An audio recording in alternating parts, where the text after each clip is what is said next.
اللهم صل وسلم على سيدنا محمد وعلى آل سيدنا محمد.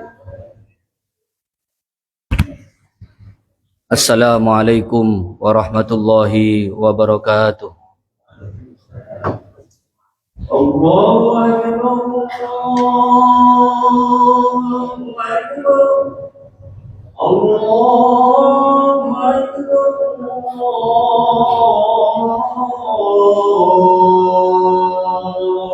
Akbar. Asyhadu an la ilaha illallah. Asyhadu an la ilaha illallah.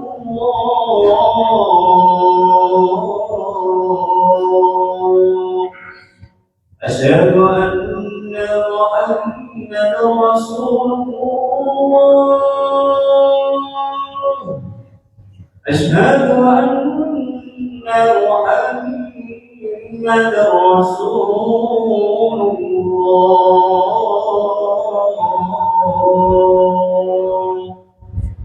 Hayya 'alas salat.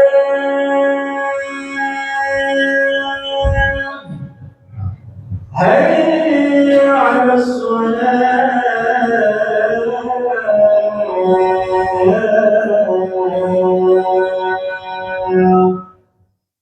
Hayya 'alal falah.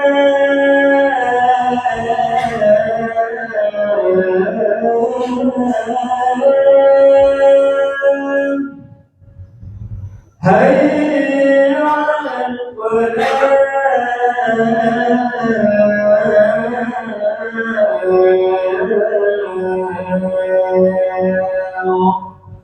Allahu Akbar, Allahu Akbar. La ilaha illallah.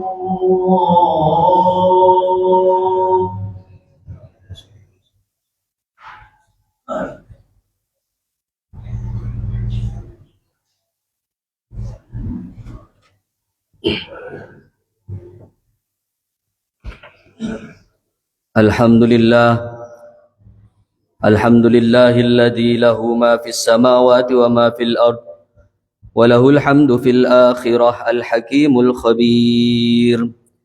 Ya'lamu ma yaliju ma fil ardi wa ma yakhruju minha wa ma yanzilu minas samai wa ma ya'ruju fiha wa huwar rahimul ghafur.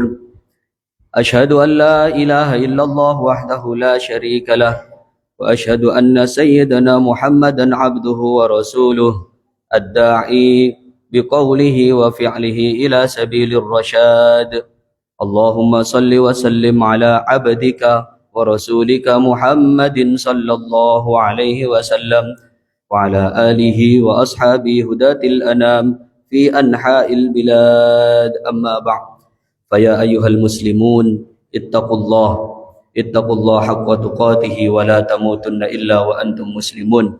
Waqad qala Allah ta'ala fi kitabihil karim, a'udzu billahi minasy syaithanir rajim, bismillahir rahmanir rahim.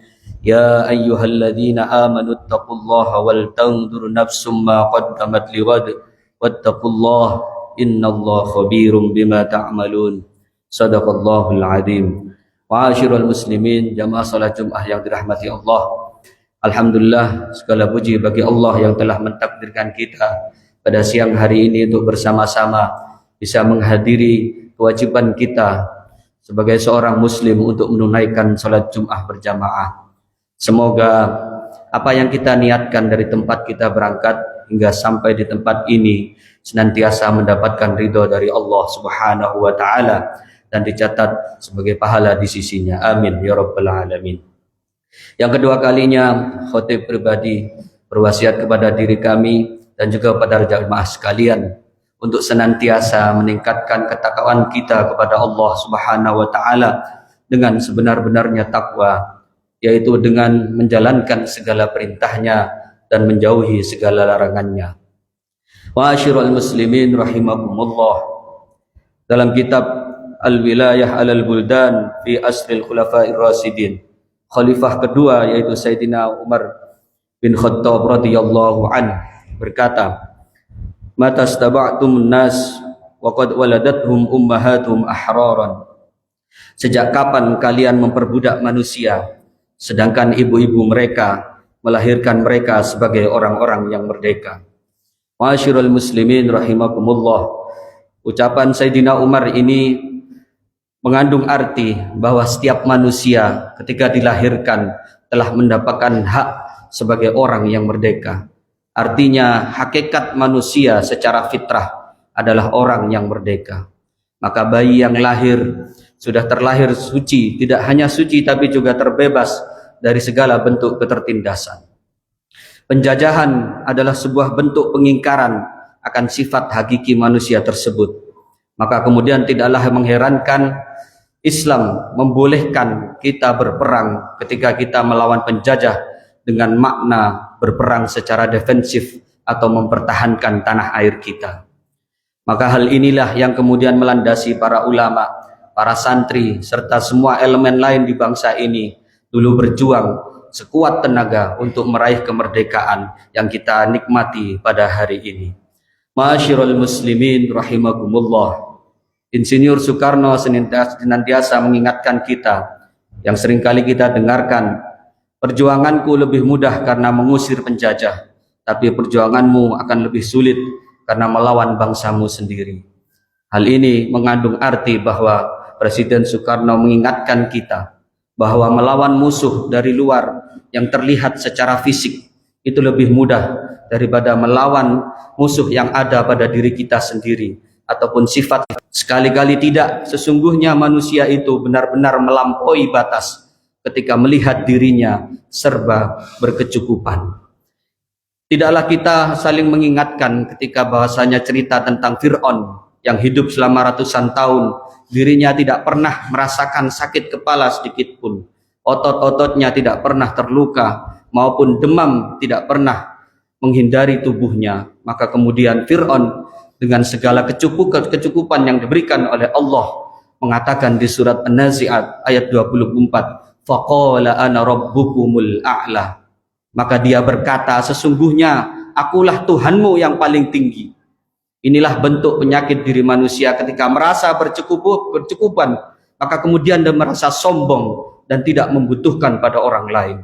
Ma'asyiral muslimin rahimakumullah. Surat Al-Alaq tadi, salah satu sebab turunnya adalah ditujukan kepada Abu Jahal, di mana kalla innal insana, lafadz al-insan oleh beberapa ahli mufassir menyebutkan secara terang bahwa itu adalah Abu Jahal yang suatu saat ingin mencelakai Nabi Muhammad ketika mendengar ayat ini dan berkata kepada Nabi Muhammad, wahai Muhammad, jika memang kami yang berkecukupan ini nanti akan menjadi sombong dan kemudian melampaui batas, maka jadikanlah gunung-gunung di Mekah ini menjadi emas semua. Maka kemudian Jibril turun kepada Rasulullah dan menyampaikan pesan dari Allah, wahai Muhammad, jika memang kehendak mereka ingin demikian, maka akan kami berikan. Namun jika mereka tetap tidak mau beriman, maka akan kami berikan azab sebagaimana kami berikan azab kepada Bani Israel. Ternyata Rasulullah tidak menerima tawaran tersebut. Hal ini oleh beberapa ulama kemudian mengambil sebuah kesimpulan bahwasanya harta tidak akan pernah mengubah watak manusia. Harta justru malah lebih memperburuk sifatnya ketika dia merasa bercukupan. Itulah kenapa kemudian di ayat yang lain Allah mengingatkan kepada kita di surat Al-Fajr ayat 26, wa tuhibbunal mala hubban jamma, dan kalian lebih mencintai harta dengan kecintaan yang berlebihan. Kemudian di surat Al-Adiyat ayat 8 Allah mengingatkan kita, wa innahu lihubbil khairi lasyadid, dan sesungguhnya cintanya kepada harta benar-benar berlebihan. Ma'asyiral muslimin rahimakumullah. Inilah kenapa kemudian di hari menuju kita kemerdekaan yang ke-81 tahun ini, marilah kita bersama-sama bertafakkur, mengingatkan diri kita, apakah kita termasuk orang-orang yang mungkin melampaui batas karena merasa berkecukupan, merasa nikmatnya telah sempurna, dan kemudian lupa dan sombong terhadap yang lain. Kemudian beberapa ulama mengingatkan tentang bagaimana cara terhindar dari sifat tughyan ini, yaitu sewenang-wenang karena merasa cukup. Yang pertama, kita harus meyakini bahwa setiap nikmat dari Allah itu datangnya murni dari Allah, bersifat pemberian atau mauhub. Sebutkan oleh Allah di surat An-Nahl ayat 53, "Wa ma bikum min ni'matin faminallah, summa idza massakumud durru fa ilaihi taj'arun." Dan segala nikmat yang ada padamu datangnya dari Allah. Kemudian apabila kamu ditimpa kesengsaraan, maka kepadanya lah kamu minta pertolongan. Kemudian yang kedua, agar kita terhindar dari sifat jelek ini, sifat tughyan atau sewenang-wenang dan sombong, Allah menjadikan dunia ini selalu berputar sebagaimana roda. Allah menyebutkan di surat Ali Imran ayat 140, "Wa tilkal ayyamu nudawiluha bainan nas." Dan pada masa itu, pada hari itu, setiap hari, nudawiluha, kami pergilirkan, bainan nas, di antara manusia. Kita kadang mengalami susah, kita kadang mengalami senang. Kenapa? Waliya'lamallahu alladhina amanu, dan agar Allah bisa membedakan orang-orang yang beriman dan orang-orang yang tidak beriman kepada Allah Subhanahu wa taala. Ma'asyiral muslimin rahimakumullah. Dua hal ini semoga bisa kita sama-sama meresapi bahwa sesungguhnya sifat harta itu lebih banyak merusak kepada diri kita. Maka tidak heran kemudian para pejabat sekarang berlomba-lomba memperbanyak hartanya, kemudian tidak lupa atau lupa kepada Allah yang telah memberinya. Dan segala nikmat yang bercukupan padanya bukannya dikembalikan kepada Allah, namun merasa bahwa itu adalah usahanya sendiri. Sebagaimana Fir'aun yang kemudian merasa bahwa semua hal adalah dia yang mengusahakan. Semoga kita terhindar dari sifat yang buruk ini dan dijadikan oleh Allah sebagai hamba yang bertakwa di sisi Allah Subhanahu wa taala. Amin ya rabbal alamin. A'udzu billahi minasyaitonir rajim. Bismillahirrahmanirrahim. Wal 'asri innal insana lafi khusr illa alladhina amanu wa 'amilus solihati wa tawasaw bil haqqi wa tawasaw bis sabr. Barakallahu li wa lakum fil Qur'anil azim wa nafa'ani wa iyyakum bima fihi minal ayati wa dzikril hakim wa taqabbal minni wa minkum tilawatahu innahu wal ghafurur rahim wa qur rabbighfir warham wa anta khairur rahimin. Allahumma salli wa sallim ala